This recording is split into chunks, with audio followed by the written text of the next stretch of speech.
Okay, second part of this lesson has to do with the relationship between a logarithm and an exponent. So last time we talked about how we can write one in terms of the other. So if I give you a log, you can change it to an exponent.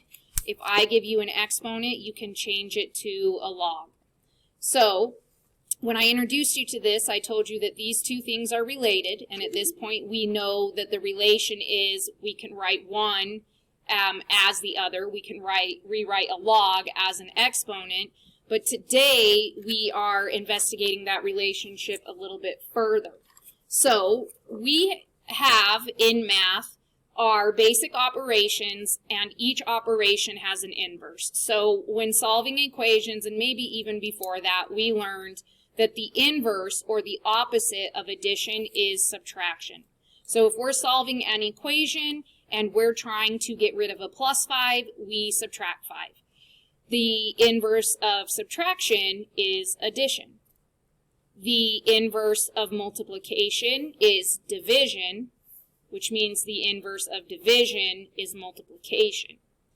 And I think I've mentioned this to you before, but what is the inverse of x squared? So how do we undo an x squared? Hopefully you're thinking in your brain, square root. And it makes even more sense when I put the index on the square root. So the inverse of x squared is square root. In fact, the inverse of x cubed is cube root, and so on. So what is the inverse of a log? Well, it turns out that the inverse of a log is an exponent.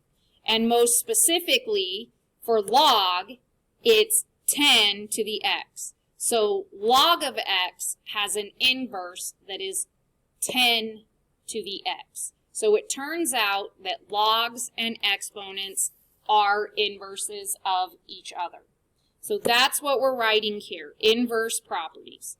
So log base b of x,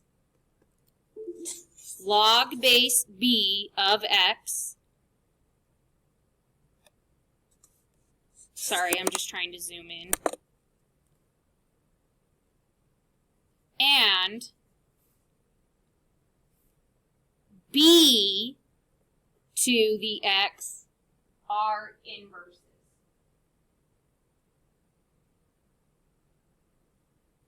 So log base b of x and b to the x are inverses.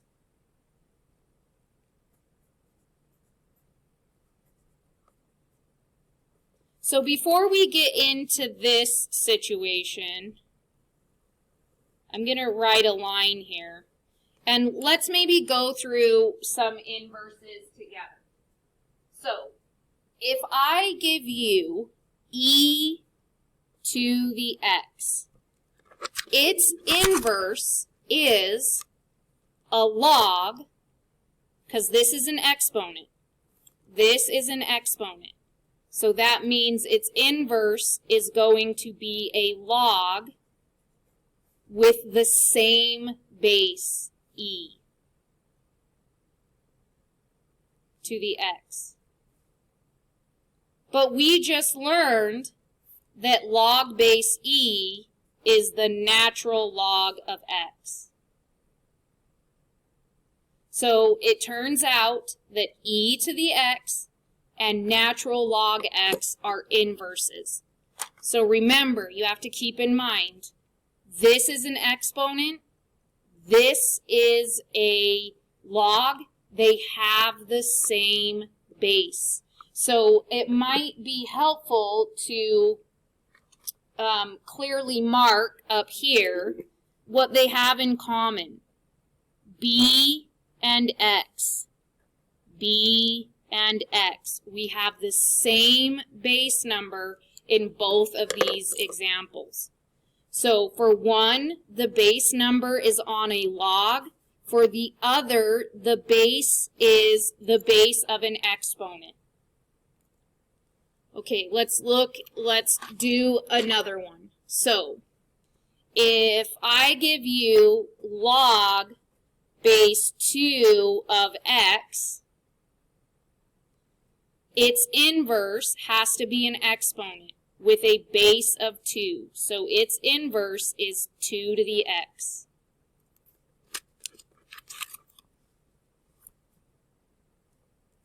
Okay, log base 7 of x. Well, its inverse is an exponent where the base is 7. So notice the base is 2 here, the base is 2 here. One is a log, one is an exponent. Base 7, base 7. One is a log, one is an exponent. What if I have 5 to the x? Well, this is the exponent, so this time we need to have a log. It would be base 5 to the x. Or, like I just wrote, log of x, its inverse is 10 to the x.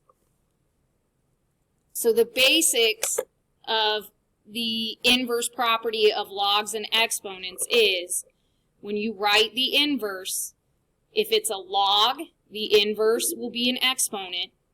If it's an exponent, the inverse will be a log, and you will have the same base. So notice, base E, base 2, base 7, base 5, and finally, base 10.